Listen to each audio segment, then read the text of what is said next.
Here's a black, white, red screen on HyperFlash. So that's actually a bad load. It's a default label that's not really made for this screen.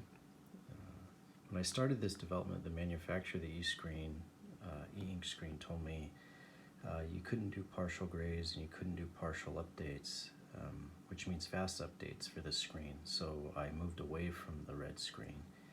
But turns out that's not exactly true. So if I hit both back buttons like I normally do on a HyperFlash32, you get the on-screen menu like you see or expect on the regular cards. And it's pretty good. It's not quite as clean as the black and white screen. There's a little bit of red contamination in the letters, but it's more than usable, and the speed is about the same. Then you go down and we'll select a ROM that actually has a specially modified black, white, red label file loaded, and I'll select that here. And we'll watch that load. So here's the programming ROM screen. As you can see, there actually are some partial grays there. You see those light grays?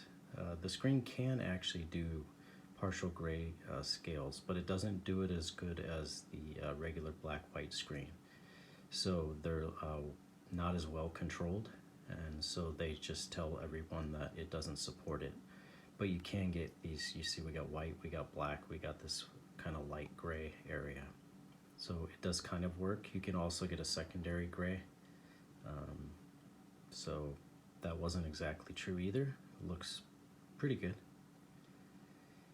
And then here's the final change where it's really different from the other one. So you get a much longer update, but it's for the final label, so it's not too bad, but you get that beautiful red.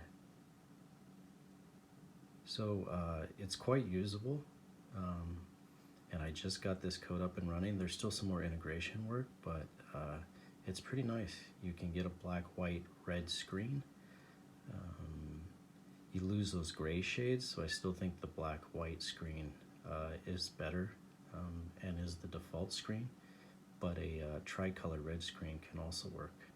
So wanted to show that off, just got it working.